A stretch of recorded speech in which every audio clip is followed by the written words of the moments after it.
தேவனுக்கு ஸ்தோத்திரம். இன்னைக்கு நம்ம பார்க்க போற தலைப்பு அந்தி கிறிஸ்து யார்? வசனத்தின்படி அந்தி கிறிஸ்து யார் அப்படின்றத தெளிவா இன்னைக்கு நம்ம பார்க்க போறோம். உபாகமம் 6:4 இஸ்ரவேலை கேள், நம்முடைய தேவனாகிய கர்த்தர் ஒருவரே கர்த்தர். ஒரே ஒரு தேவனை தான் நம்ம வழிபடுறோம். அவர் தான் கர்த்தராகிய இயேசு கிறிஸ்து. பிதாவும் அவர் தான், குமாரனும் அவர் தான், பரிசுத்த ஆவியும் அவர் தான். ஒரே ஒரு தேவனை நம்ம திரித்துவம்னு சொல்லக்கூடாது. வசனத்தை இல்லாத ஒரு வார்த்தையை நம்ம இருக்குது அப்படின்னு சொல்லி சாதிக்கக்கூடாது. வசனம் என்ன சொல்லுது, தேவன் என்ன சொல்கிறார் அப்படின்றத கேட்டு வசனத்துக்கு கீழ்ப்படியின்மை ஒழிய நம்முடைய சுய கருத்தை நம்ம வெளியிடக்கூடாது. 1 யோவான் 4ஆம் அதிகாரம் முதல் 3 வசனத்தை பார்க்க போகிறோம். முதல் வசனம் பாருங்க. பிரியமானவர்களே, உலகத்தில் அநேக கள்ள தீர்க்கதரிசிகள் தோன்றியிருப்பதினால் நீங்கள் எல்லா ஆவிகளையும் நம்பாமல் அந்த ஆவிகள் தேவனால் உண்டானவைகளோ என்று சோதித்தறியுங்கள். எல்லா ஆவிகளையும் நீங்கள் நம்பாமல் அந்த ஆவிகள் தேவனால் உண்டானவைகளோ அப்படின்னு நீங்கள் சோதித்தறியணுமா? எப்படி சோதித்தறியணும்? அடுத்த வசனத்தை பாருங்க. தேவ ஆவியை நீங்கள் எதினாலே அறியலாம் என்றால், மாம்சத்தில் வந்த இயேசு கிறிஸ்துவை அறிக்கை பண்ணுகிற எந்த ஆவியும் தேவனால் உண்டாகியிருக்கிறது. தேவனால் உண்டான ஆவி எது? மாம்சத்தில் வந்த இயேசு கிறிஸ்துவை அறிக்கை பண்ணணும். இயேசுவை கிறிஸ்துன்னு அறிக்கை பண்ணணும். இயேசு கிறிஸ்துன்னு அறிக்கை பண்ணணும். அதோட அர்த்தத்தை தெரிஞ்சு இவர் தான் கிறிஸ்து அப்படின்னு அறிக்கை பண்ணுறது தான் என்னது? தேவனால் உண்டான ஆவி. சரி, தேவனால் உண்டாகாத அந்த அந்தி கிறிஸ்துவனுடைய ஆவி என்னன்னு பார்ப்போமா? 3வது வசனத்தில், மாம்சத்தில் வந்த இயேசு கிறிஸ்துவை அறிக்கை பண்ணாத எந்த ஆவியும் தேவனால் உண்டானது அல்ல. வரும் என்று நீங்கள் கேள்விப்பட்ட அந்தி கிறிஸ்துவனுடைய ஆவி அதுவே. அது இப்பொழுதும் உலகத்தில் இருக்கிறது. இந்த வேத வசனங்கள் எழுதப்படும் காலத்திலேயே அந்தி கிறிஸ்துவின் ஆவி இருக்கு. இனிமே தான் ஒரு அந்தி கிறிஸ்து வரப்போறான் அப்படின்னு சொல்லிட்டு நீங்க எல்லாரும் எதிர்பார்த்துட்டு இருக்கீங்க. அது ஒரே ஒரு ஆளை எதிர்பார்த்துட்டு இருக்கீங்க. ஒரே ஒரு அந்தி கிறிஸ்துவா? இப்பொழுதும் அநேக அந்தி கிறிஸ்துகள் இருக்கிறார்களே அப்படின்னு இன்னொரு வசனம் இருக்கு. அப்ப இந்த அந்தி கிறிஸ்துவனுடைய ஆவி எது அப்படின்றத நீங்க பகுத்தறிஞ்சுக்கணும். இயேசுவை கிறிஸ்துன்னு அறிக்கை பண்ணாத ஆவி தான் என்னது? தேவனால் உண்டானதல்ல. வரும் என்று நீங்கள் கேள்விப்பட்ட அந்தி கிறிஸ்துவனுடைய ஆவி அதுவே. நாங்கள் தான் இயேசு கிறிஸ்துன்னு தானே சொல்கிறோம் அப்படின்னு நீங்கள் சொல்லலாம். ஆனால் கிறிஸ்துனா யார் அப்படின்றத தெரிஞ்சுட்டு, ஆமாம் இவர் தான் கிறிஸ்து அப்படின்னு உங்களால் சொல்ல முடியுதான்னு கொஞ்சம் யோசிச்சு பாருங்கள். அடுத்த வசனத்தில் கிறிஸ்து யாருன்றதை நம்ம பார்க்க போகிறோம். ரோமர் 9ஆம் அதிகாரம் 4வது வசனத்தையும் 5வது வசனத்தையும் இப்போ பார்ப்போம். அவர்கள் இஸ்ரவேலரே, புத்திர சுவீகாரமும் மகிமையும் உடன்படிக்கைகளும் நியாயப்பிரமாணமும் தேவாராதனையும் வாக்குத்தத்தங்களும் அவர்களுடையவைகளே. பிதாக்கள் அவர்களுடையவர்களே, மாம்சத்தின்படி கிறிஸ்துவும் அவர்களில் பிறந்தாரே.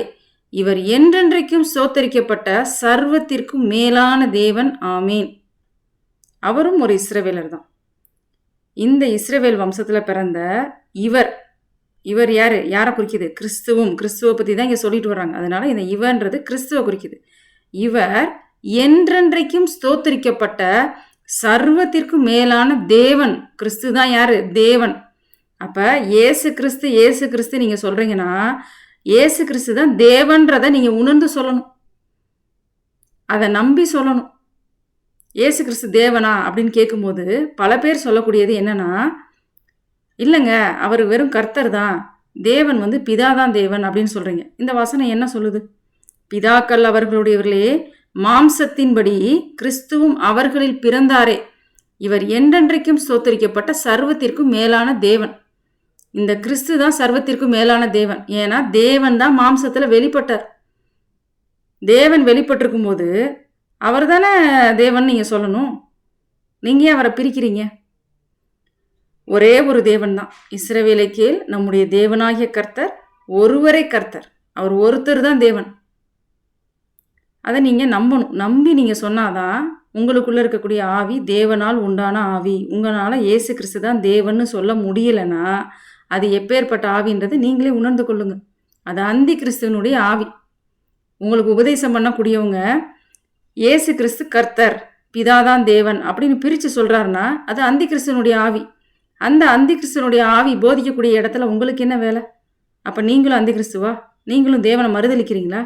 இந்த வசனம் என்ன சொல்லுது? இவர் என்றென்றைக்கும் ஸ்தோத்தரிக்கப்பட்ட சர்வத்திற்கும் மேலான தேவன்னு சொல்லுது. அப்போ இவர் தேவன் இல்லைன்னு நீங்கள் சொன்னீங்கன்னா, நீங்கள் நம்புனீங்கன்னா நீங்கள் ஆண்டவரை மறுதளிக்கிறீங்கன்னு தானே அர்த்தம். ஒரு வார்த்தையா ஒரு ஸ்டேட்மெண்ட்டா நீங்க சொல்லி மறுதலிக்கணும்னு அவசியம் இல்லை. மறுதலிக்கக்கூடியவங்க இருக்கக்கூடிய இடத்துல போய் உட்காந்து அவங்களுடைய உபதேசத்தை நீங்க கேட்குறீங்கன்னா, நீங்களும் ஆண்டவரை மறுதலிக்கிறீங்க. அவர் தேவன் இல்லைன்றதை நீங்க நம்புறீங்க. அடுத்து பாருங்க, 1 தீமோத்தேயு 3ஆம் அதிகாரம் 16வது வசனம். இதுதான் தேவ பக்திக்குரிய ரகசியம். இந்த ரகசியத்தை உங்களால ஏற்றுக்கொள்ள முடியலைன்னா அது மிக மோசமான ஒரு நிலைமை. இந்த வசனத்துல அவ்வளோ தெளிவா இருக்கு பாருங்க. அன்றியும் தேவ பக்திக்குரிய ரகசியமானது யாவரும் ஒப்புக்கொள்கிறபடியே மகா மேன்மையுள்ளது. தேவன் மாம்சத்திலே வெளிப்பட்டார், ஆவியிலே நீதியுள்ளவர் என்று விளங்கப்பட்டார், தேவ தூதர்களால் காணப்பட்டார், புற ஜாதிகளிடத்தில் பிரசங்கிக்கப்பட்டார், உலகத்திலே விசுவாசிக்கப்பட்டார், மகிமையிலே ஏறெடுத்து கொள்ளப்பட்டார். இது யாரை பத்தி சொல்லுது? இயேசு கிறிஸ்துவை பத்தி சொல்லுது. இதை யாவரும் ஒப்புக்கொள்கிறபடியே மகா மேன்மையுள்ள தேவபக்திக்குரிய ரகசியம் சொல்றாங்க. இந்த வேத வசனம் எழுதக்கூடிய காலகட்டத்தில் இதை எல்லாரும் ஒத்துக்கொண்ட ஒரு விஷயம்தான் இது. இந்த தேவபக்திக்குரிய ரகசியம், தேவன் தான் மாம்சத்தில் இயேசு கிறிஸ்துவ வெளிப்பட்டார், ஆவியில் நீதியுள்ளவர் என்று விளங்கப்பட்டார், தேவதூதர்களால் காணப்பட்டார், புறஜாதிகளிடத்தில் பிரசங்கிக்கப்பட்டார். புறஜாதிகளிடத்தில் யாரை பிரசங்கிக்கிறாங்க? இயேசு கிறிஸ்துவ தான் பிரசங்கிக்கிறாங்க. உலகத்திலே விசுவாசிக்கப்பட்டதும் யாரு? இயேசு கிறிஸ்துவ தான். மகிமையில் ஏறெடுத்து கொள்ளப்பட்டது யார்? மகிமையில் ஏறெடுத்து கொள்ளப்பட்டது யார்? இயேசு கிறிஸ்து தான் மகிமையில் ஏறெடுத்து கொள்ளப்பட்டார். இவர் தான் மாம்சத்தில் வெளிப்பட்ட தேவன். அதனாலதான் சர்வத்திற்கும் மேலான தேவன், இவர் என்றென்றைக்கும் சோத்தரிக்கப்பட்ட சர்வத்திற்கும் மேலான தேவன் ரோமர்ல எழுதப்பட்டிருக்கு. இதை உங்களால் விசுவாசிக்க முடியலைன்னா, அந்த தேவ பக்திக்குரிய ரகசியம் உங்களால் ஏற்றுக்கொள்ள முடியலைன்னா, உங்களுக்குள்ள இருக்கக்கூடிய ஆவி எப்படிப்பட்ட ஆவி? அது அந்தி கிறிஸ்துவனுடைய ஆவி. தேவனுடைய வசனத்துக்கு செவி கொடுங்க. அடுத்து பாருங்க, அப்போஸ்தலர் 18வது அதிகாரம் 5வது வசனம். இது பவுல் எழுதுறாரு. பவுலுக்கு எப்படிப்பட்ட ஆவி இருந்ததுன்னு பார்ப்போமா? மக்கதோனியாவில் இருந்து சீலாவும் தீமோத்தேயும் வந்தபோது பவுல் ஆவியில் வைராக்கியம் கொண்டு இயேசுவே கிறிஸ்து அப்படின்னு சொல்லிட்டு என்ன செய்யறாரு? யூதருக்கு திருஷ்டாந்தப்படுத்தினார். இயேசுதான் தேவன்றத திருஷ்டாந்தப்படுத்துறார். புரியுதாங்க? அடுத்து பாருங்க, 2 கொரிந்தியர் 4ஆம் அதிகாரம் 5ஆம் வசனத்துல பவுல் என்ன சொல்றாரு பாருங்க. நாங்கள் எங்களையே பிரசங்கியாமல் கிறிஸ்து இயேசுவை கர்த்தர் என்றும் எங்களையோ இயேசு நிமித்தம் உங்கள் ஊழியக்காரர் என்றும் பிரசங்கிக்கிறோம். இயேசு கிறிஸ்து தான் கர்த்தர், அவர் தான் தேவன் அப்படின்றத தான் அன்னைக்கு இருந்த அப்போஸ்தலர்கள் பிரசங்கிச்சிருக்காங்க. அவங்க பிரசங்கித்தது தான் இன்னைக்கு நாம வசனமா நம்ம படிச்சுக்கிட்டு இருக்கோம். இதுல நம்மளுடைய சொந்த கருத்தையோ நம்மளுடைய சிந்தனைகளையோ புகுத்தக்கூடாது. வசனம் என்ன சொல்லுது? வேதம் என்ன சொல்லுது? தேவன் யார்? தேவன் எத்தனையோ முறை சொல்லிட்டார், நான் ஒருவர் தான், என் கூட வேற யாரும் இல்லை அப்படின்றத தேவனே சொல்லிட்டார். ஆனாலும் நம்ம என்ன சொல்றோம்? இல்லை ஆண்டவரே, உமக்கு தெரியாது, நீர் மூவராய் இருக்கிறீர், உமக்கே தெரியாது, நீர் திரியேக தேவன் அல்லவா அப்படின்னு நம்ம சொல்றோம். இது எவ்வளவு ஒரு அறிவில்லாத ஒரு செயல். தேவனுக்கு தெரியாதா? நான் ஒருவராய் வானங்களை விரித்து சமுத்திர அலைகளின் மேல் நடக்கிறவர்னு சொல்றார். அவருக்கு தெரியாதா நாங்க 3 பேர் இருக்கிறோன்றதை ஏன் ஒரு இடத்துல கூட குறிப்பிடல? இயேசு கிறிஸ்து ஞானஸ்நானம் எடுத்து கரையேறின உடனே மேலேருந்து ஒரு சத்தம் கேட்குது, பரிசுத்தாவியான ஒரு புறாவை போய் இறங்குறாரு. உடனே 3 பேருன்றீங்க நீங்க. ஏன் ஒரே நேரத்தில் ஆண்டவரோட எத்தனையோ ஒரு இடத்துல இருக்க முடியாதா? எங்கே 2-3 பேர் என்னுடைய நாமத்தினால ஜெபம் பண்ணுறீங்களோ அந்த இடத்துல நான் இருக்கிறேன், அவங்களுக்குள்ள நான் இருக்கிறேன்னு சொல்றாரு. அப்போ எத்தனை பேர், எத்தனை கோடான கோடி பேர் ஒரே நேரத்தில் ஜெபம் பண்ணுவாங்க? அப்போ அந்த இடத்துலலாம் அத்தனை முறை ஆண்டவரால் இருக்க முடியுதுல்ல? ஆண்டவருடைய வல்லமையை நம்ம குறைச்சு மதிப்பிடக்கூடாது. அவர் தேவாதி தேவன், கர்த்தாதி கர்த்தர். அவர் இந்த உலகத்தை படைச்சவர். அவரோட ஒரு வார்த்தையினால எல்லாம் நிலை நிற்குது. அவர் சொல்ல ஆகும், அவர் கட்டளையிட நிற்கும். இப்படி இருக்கும்போது தேவன் இப்படிதான் அப்படின்னு சொல்லிட்டு அவருடைய வல்லமையை குறுக்காதீங்க. இல்லாத ஒரு வார்த்தையை சொல்லாதீங்க. ஆண்டவரே சொல்லிட்டார், இஸ்ரவேலுக்கே உன் தேவனாகிய கர்த்தர் ஒருவரே கர்த்தர், என்னன்றி உனக்கு வேற தேவன் வேண்டான்னு சொல்லிட்டார். இங்கே ஒரு கூட்டம் என்ன சொல்லிட்டு இருக்கு? திரித்துவத்தில் பல பிரிவுகள் இருக்கான். அதில் ஒரு பிரிவு என்ன சொல்லுது? பிதா வேற, குமாரன் வேற, பரிசுத்தாவின் வேற அப்படின்னு சொல்லுது. இன்னொரு கூட்டம் என்ன சொல்லுது? பிதாவும் தேவன் தான், பிதாவும் கர்த்தர் தான், பிதாவும் பரிசுத்தாவி தான், குமாரனும் தேவன் தான், குமாரனும் கர்த்தர் தான், அவரும் பரிசுத்தாவி தான், பரிசுத்தாவியானவரும் தேவன் தான், கர்த்தர் தான், பரிசுத்தாவி தான். அப்போ 3 ஆவி இருக்கு, 3 தேவன் இருக்கு, 3 கர்த்தர் இருக்குன்னு சொல்ல வர்றீங்களா? இஸ்ரவேலைக்கே நம்முடைய தேவனாகிய கர்த்தர் ஒருவரே கர்த்தர், ஒரே ஒரு கர்த்தர் சொல்லிட்டாருங்க. நீங்க 3 பேர் கர்த்தர் சொல்றீங்க, வசனத்துக்கு முரணா ஏன் சொல்றீங்க? மத்தேயு 2ஆம் அதிகாரம் 11வது வசனம். அவர்கள் அந்த வீட்டுக்குள் பிரவேசித்து பிள்ளையையும் அதன் தாயாகிய மரியாளையும் கண்டு சாஷ்டாங்கமாய் விழுந்து அதை பணிந்து கொண்டு தங்கள் பொக்கிஷங்களை திறந்து பொன்னையும் தூப வர்க்கத்தையும் வெள்ளை போலத்தையும் அதற்கு காணிக்கையாக வைத்தார்கள். இந்த சாஸ்திரிகள் யாரை வணங்குறாங்க? அதை பணிந்து கொண்டு.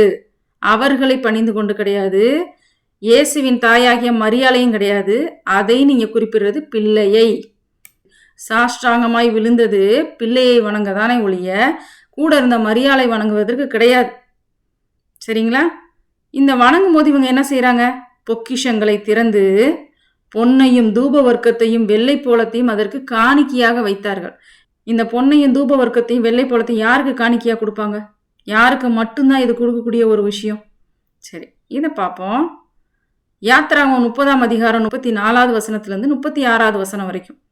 பின்னும் கர்த்தர் மோசேயை நோக்கி, சுத்த வெள்ளை போலமும் குங்கிலியமும் அல்பான் பிசினுமாகிய கந்த வர்க்கங்களையும் சுத்தமான சாம்பிராணியையும் நீ சம நிறையாக எடுத்து தைலக்காரன் செய்கிறது போல அதற்கு பரிமளம் ஏற்றி துப்புரவான பரிசுத்த தூப வர்க்கமாக்கி அதில் கொஞ்சம் எடுத்து பொடியாக இடித்து நான் உன்னை சந்திக்கும் ஆசரிப்பு கூடாரத்தில் இருக்கும் சாட்சி சந்நிதியில் வைப்பாயாக, அது உங்களுக்கு மகா பரிசுத்தமாய் இருக்க கடவுது.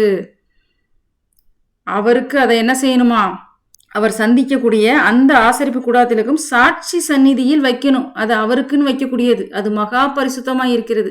அந்த மகா பரிசுத்தமாய் இருக்கிறத இயேசு கிறிஸ்துவுக்கு வைக்கிறாங்க. ஏன்னா அவர் தான் சர்வத்திற்கு மேலான தேவன். தேவன் தான் கிறிஸ்துவா ரட்சகரா வரப்போறார். அது அவங்களுக்கு தெரியும். அதனால தான் அவங்க என்ன பண்ணாங்க? அதை நம்புனாங்க. அவர் தான் தேவன்றதை விசுவாசிச்சு அதோட அடையாளமாக வெள்ளை போலத்தையும் சாம்பிராணியையும் கந்த வர்க்கங்களையும் என்ன செய்கிறாங்க? அவருக்கு காணிக்கையாக படைக்கிறார்கள். மத்தேயு 21:7 வசனமும் 8ஆம் வசனமும் பாருங்க. கழுதையையும் குட்டியையும் கொண்டு வந்து அவைகள் மேல் தங்கள் வஸ்திரங்களை போட்டு அவரை ஏற்றினார்கள். திரளான ஜனங்கள் தங்கள் வஸ்திரங்களை வழியிலே விரித்தார்கள். வேறு சிலர் மரக்கிளைகளை தரித்து வழியிலே பரப்பினார்கள். இது இயேசு கிறிஸ்து அந்த வரும்போது அந்த குருத்தோலைகளை பிடித்து கொண்டு மக்கள் வந்து ஆர்ப்பரித்து அவரை மகிமைப்படுத்தின ஒரு காட்சி இது. ஏன் மரக்கிளைகளை தரித்து வழியில் பரப்பினாங்க? ஏன் அதை அப்படி பரப்புனாங்க?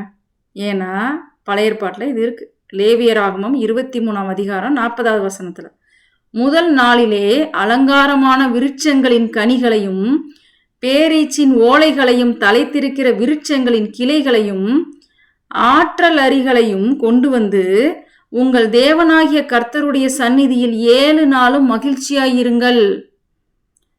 தேவனாகிய கர்த்தர் தான் கிறிஸ்துன்றத அந்த மக்கள் அவர் தான் மேசியான்றதை நம்புனதுனால தான், தேவன் நமக்கு மேசியாவா வந்திருக்கிறான்றதை நம்புனதுனால தான் கிளைகளை கொண்டு வந்தாங்க. விருட்சங்களின் கிளைகள், அங்கே மரக்கிளைகள் இருக்கும், விருட்சங்களின் கிளைகள். புரியுதாங்க இப்போ உங்களுக்கு? நமக்கு தான் ஆரம்பத்தில் தெரியல இவர் தான் தேவன், சர்வத்திற்கு மேலான தேவன், மகாதேவன் அப்படின்றது நமக்கு முதல்ல தெரியல.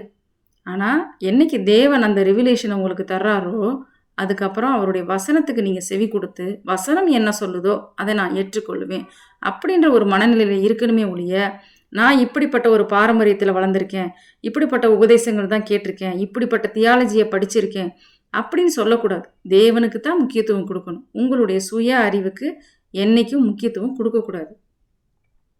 1 கொரிந்தியர் 2ஆம் அதிகாரம் 8வது வசனம், அதை இப்பிரபஞ்சத்து பிரபுக்களில் ஒருவனும் அறியவில்லை, அறிந்தார்களானால் மகிமையின் கர்த்தரை அவர்கள் சிலுவையில் அறைய மாட்டார்களே. சிலுவையில் அறைஞ்சது யார்? இயேசு கிறிஸ்துவ. அவர் தான் யாரா? மகிமையின் கர்த்தர். மகிமையின் கர்த்தர். இந்த மகிமையின் கர்த்தரை தான் இந்த மக்கள் என்ன செய்யலையாம்? அவரை சிலுவையில் அறைந்த மக்கள் அவர் தான் மகிமையின் கர்த்தர்னு அறியலையாம். அறிஞ்சிருந்தாங்கன்னா அவர்கள் சிலுவையில் மகிமையின் கர்த்தரை அரைஞ்சிருக்க மாட்டாங்க அப்படின்னு வசனம் சொல்லுது. அப்போ வந்தது யாரு? மகிமையின் கர்த்தர். பழைய ஏற்பாட்டில் மகிமையின் கர்த்தர் எப்படி இருந்தார்னு பார்ப்போமா? எசேக்கியேல் 1வது அதிகாரத்தில் 28வது வசனத்தில், மழை பெய்யும் நாளில் மேகத்தில் வானவில் எப்படி காணப்படுகிறதோ அப்படியே சுற்றிலுமுள்ள அந்த பிரகாசம் காணப்பட்டது. அதுவே கர்த்தருடைய மகிமையின் சாயலுக்குரிய தரிசனமாயிருந்தது. அதை நான் கண்டபோது முகங்குப்புற விழுந்தேன். அப்பொழுது பேசுகிற ஒருவருடைய சத்தத்தை கேட்டேன். கர்த்தருடைய மகிமையின் சாயலை பற்றி நீங்கள் தெரிஞ்சுக்கணுன்னா எசேக்கியேல் 1ஆம் அதிகாரம் 25வது வசனத்திலேருந்து நீங்கள் இந்த 28வது வசனம் வரைக்கும் நீங்கள் படிச்சீங்கன்னா, ஒரு சிங்காசனம் இருந்தது. அதன் மேலே மனுஷ ரூபமாய் ஒருத்தர் இருந்தார்.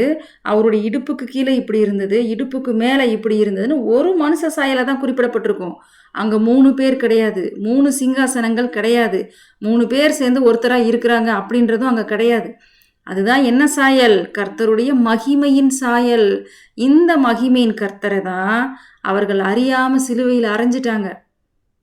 புரிஞ்சதா உங்களுக்கு? சரி, அடுத்து பாருங்க, கொலோசியர் 1:15. இப்போ இந்த சாயலை பற்றி பார்த்தோம்ல, மகிமையின் கர்த்தர், மகிமையின் சாயல் அப்படின்னு. இந்த இயேசு கிறிஸ்து யாரா? அவர் அதிர்சனமான தேவனுடைய தற்சுரூபம். அவர் தான் யாரு? இவருடைய தற்சுரூபம். அவர் அதரிசனமான தேவனுடைய தற்சுரூபமும் சர்வ சிருஷ்டிக்கும் முந்தின பேருமானவர். அவர் தான் ஆல்பா, அவர் தான் ஒமேகா, அவர் தான் ஆதிமானவர், அவர் தான் அந்தமுமானவர், அவர் தான் முந்தினவர், அவர் தான் பிந்தினவர். இதை தெரிஞ்சுக்கணும்னா வெளிப்படுத்தல் எடுத்து வச்சு படிங்க. இயேசு கிறிஸ்து தான் தேவனுடைய தற்சுரூபம். உங்களுடைய உருவத்தையும் உங்களுடைய ஆவியையும் தனியே பிரிக்க முடியுமா? உங்களுடைய உருவம் நீங்க தான், உங்களுடைய ஆவி நீங்க தான். அது ஒருத்தர் தான் குறிக்குது. தேவன் ஒருவரே. இந்த இயேசு கிறிஸ்து தான் அதரிசனமான தேவனுடைய தற்சுரூபம். ஏசாயா 45ஆம் அதிகாரம் 5ஆம் வசனத்திலேருந்து 6வது வசனம் வரைக்கும் இது ஆண்டவரே சொல்றார், தேவனே சொல்றார். என்ன சொல்றான்னு பாருங்க. இந்த திருத்துவம் பேசுறவங்களாம் தயவு செய்து கவனிங்க இந்த வசனத்தை. நானே கர்த்தர், வேறொருவர் இல்லை, என்னை தவிர தேவன் இல்லை. என்ன சொல்லிட்டாரு? நான் தான் கர்த்தர், நாங்கள் கர்த்தர்னு சொல்லல. நானே கர்த்தர், வேறொருவர் இல்லை, என்னை தவிர தேவன் இல்லை, என்னை தவிர ஒருவரும் இல்லை என்று சூரியன் உதிக்கிற திசையிலும் அது அஸ்தமிக்கிற திசையிலும் அறியப்படும்படிக்கு நீ என்னை அறியாதிருந்தும் நான் உனக்கு இடைக்கட்டு கட்டினேன். நானே கர்த்தர், வேறொருவர் இல்லை. வேற ஒருத்தர் கிடையாதுன்றத தேவன் சொல்லிட்டார். நீங்க தேவனுக்கு என்ன சொல்ல போறீங்க? ஆம் ஆண்டவரே, நீர் ஒரே ஒரு தேவன் தான், நீர் தான் கர்த்தராகி இயேசு கிறிஸ்துன்னு சொல்ல போறீங்களா? இல்லை உமக்கே அது தெரியாது, நீர் திருத்துவமாக இருக்கிறீர் அப்படின்னு சொல்ல போறீங்களா? அடுத்து பாருங்க, ஏசாயா 63வது அதிகாரத்தில் 16வது வசனத்தை. ஏசாயா என்ன சொல்றாரு? தேவரீர் எங்கள் பிதாவாய் இருக்கிறீர், ஆபிரகாம் எங்களை அறியான், இஸ்ரவேலுக்கு நாங்கள் அறியப்பட்டவர்களும் அல்ல. கர்த்தாவே, நீர் எங்கள் பிதாவும் எங்கள் மீட்பருமாய் இருக்கிறீர். இது பூர்வ காலம் முதல் உம்முடைய நாமம். ஏசா என்ன சொல்றாரு? கர்த்தர் தான் பிதாவும் மீட்பரும். ஒரே ஒருத்தர் தான், பிதா தான் மீட்பரா வந்தாரு, தேவன் தான் மாம்சத்துல வெளிப்பட்டாரு. இத அவங்க தெளிவா தான் சொல்றாங்க. தேவரீர் எங்கள் பிதாவாய் இருக்கிறீர், ஆபிரகாம் எங்களை அறியான், இஸ்ரவேலுக்கு நாங்கள் அறியப்பட்டவர்களும் அல்ல. கர்த்தாவே, நீர் எங்கள் பிதாவும் எங்கள் மீட்பருமாய் இருக்கிறீர். இது பூர்வ காலம் முதல் உம்முடைய நாமம். புரியுதாங்க? அடுத்து பாருங்க, யோவான் 17வது அதிகாரம் 3ஆம் வசனத்துல யோவான் என்ன சொல்றாரு? ஒன்றான மெய்தேவனாகிய உம்மையும் நீர் அனுப்பினவராகிய இயேசு கிறிஸ்துவையும் அறிவதே நித்திய ஜீவன். தேவன் யாரு, இயேசு கிறிஸ்து யாரு அப்படின்றத அறிகிறது தான் நித்திய ஜீவன் சொல்றாரு. சரி, அவர் அதுக்கு என்ன பதில் கொடுக்குறான்னு பார்ப்போமா? இதோட பதில் எங்க இருக்குன்னா 1 யோவான் 5:20 இருக்கு. அன்றியும் நாம் சத்தியம் உள்ளவரை அறிந்து கொள்வதற்கு தேவனுடைய குமாரன் நமக்கு புத்தியை தந்திருக்கிறார் என்றும் அறிவோம். அவருடைய குமாரனாகிய இயேசு கிறிஸ்து எனப்பட்ட சத்தியமுள்ளவருக்குள்ளும் இருக்கிறோம். இவரே மெய்யான தேவனும் நித்திய ஜீவனுமாய் இருக்கிறார். அவரை பத்தி அறிகிறது தான் நித்திய ஜீவன். அவரை பத்தி என்னன்னு அறியணுமா? இவர் தான் மெய்யான தேவனும் நித்திய ஜீவனுமாய் இருக்கிறார். ஒரே ஒரு தேவன் தான். இவரும் தேவன், அவரும் தேவன், அவரும் தேவன் சொல்லக்கூடாது. 3 தேவன் சொல்லிட்டு சொல்லக்கூடாது. அது விக்கிரக ஆராதனை, கன்றுக்குட்டி உபதேசம். அதை நம்ம சொல்லவே கூடாது. ஒரே ஒரு தேவன் தான், அவர் தான் கர்த்தராகிய இயேசு கிறிஸ்து. ஏன்னா தேவன் மாம்சத்தில் வெளிப்பட்டார். இயேசுவே கிறிஸ்து, ஏன்னா கிறிஸ்து தான் சர்வத்திற்கும் மேலான தேவன். அடுத்து பாருங்க, தீத்து 2ஆம் அதிகாரம் 13வது வசனத்துல, நாம் நம்பி இருக்கிற ஆனந்த பாக்கியத்துக்கும் மகாதேவனும் நமது இரட்சகருமாகிய இயேசு கிறிஸ்துவினுடைய மகிமையின் பிரசன்னமாகுதலுக்கு எதிர்பார்த்து கொண்டிருக்கும்படி நமக்கு போதிக்கிறது. இயேசு கிறிஸ்து யாரு? அவர்தான் மகாதேவனும் இரட்சகரும் அப்படின்றது இந்த வசனத்துல தெளிவா தெரியுது. மகாதேவன் தனியாவோ இல்ல இரட்சகர் தனியாவும் இல்ல. மகாதேவனும் நமது இரட்சகரும் ஆகிய இயேசு கிறிஸ்துவனுடைய மகிமையின் பிரசன்னமாகுதலுக்கும் எதிர்பார்த்து கொண்டிருக்கும்படி நமக்கு போதிக்குது. வரப்போறவர் ஒருத்தர் தான் வரப்போறார். பிதாவின் மகிமையில நான் வருவேன் அப்படின்னு சொல்லியிருக்கிறார். என்னுடைய மகிமையில வருவேன் இன்னொரு இடத்துல சொல்லியிருக்கிறார். ஏன்னா அவர் தான் பிதா. சர்வத்திற்கும் மேலான தேவன் அவர் தான். ஒரே ஒரு தேவன் தான் நமக்கு. அவர் தான் கர்த்தராகிய இயேசு கிறிஸ்து. அடுத்து பாருங்க, 2 பேதுரு 3ஆம் அதிகாரம் 18வது வசனம். பேதுரு என்ன சொல்றாரு பாருங்க, நம்முடைய கர்த்தரும் இரட்சகருமாகிய இயேசு கிறிஸ்துவின் கிருபையிலும் அவரை அறிகிற அறிவிலும் வளருங்கள். அவருக்கு இப்பொழுதும் என்றென்றைக்கும் மகிமை உண்டாவதாக. ஆமேன். உங்களை எதுல வளர சொல்றாரு? கர்த்தரும் இரட்சகரும் ஆகிய இயேசு கிறிஸ்துவின் கிருபையிலும் அவரை அறிகிற அறிவிலும் வளருங்கள். கர்த்தரும் அவர்தான், இரட்சகரும் அவர்தான். யாரு? இயேசு கிறிஸ்து. அவரை பத்தி அறிகிற அறிவுல நீங்க வளரணும். அதுதான் உங்களுக்கு நித்திய ஜீவன். ஒன்றான மெய்தேவனாகி உம்மையும் நீர் அனுப்பினவராகிய இயேசு கிறிஸ்துவையும் அறிவது நித்திய ஜீவன். அந்த நித்திய ஜீவனை நீங்க அடையணும்னா இந்த தேவ பக்திக்குரிய ரகசியம் தெரியணும். தேவன் மாம்சத்தில் வெளிப்பட்டார். இவர் தான் என்றென்றைக்கும் ஸ்தோத்தரிக்கப்பட்ட சர்வத்திற்கும் மேலான தேவன். இதைத்தான் நீங்க விசுவாசிக்கணும். வசனங்களை கேட்டிருப்பீங்க. இந்த வசனங்களை எடுத்து வச்சு பொறுமையா படிங்க. சொன்னது யாரு அப்படின்றத கவனிக்கிறத விட அந்த வசனங்களை பாருங்க. தேவனுடைய வார்த்தை சத்தியமான வார்த்தை. அந்த வசனங்கள் உண்மையான வசனங்கள். அந்த வசனங்கள் பொய் சொல்லாது. அதை நல்லா படிச்சு பாருங்க. இவர் தான் சர்வத்திற்கு மேலான தேவன் இருக்கு. அப்புறம் எப்படி அது மாற முடியும்? திரித்துவம் எங்கேருந்து வந்தது? ஒரே ஒரு தேவன் அப்படின்றது தான் தேவனுடைய பிள்ளைக்கான முத்திரை. 3 பேர் நீங்க சொல்லக்கூடிய திரித்துவம் தான் அந்தி கிறிஸ்துவனுடைய முத்திரை. நீங்க எந்த முத்திரையை தரிக்க போறீங்க? தேவனுக்கு பயந்து அவருடைய வார்த்தைக்கும் அவருடைய வசனத்துக்கும் திரும்புங்க. நன்றி.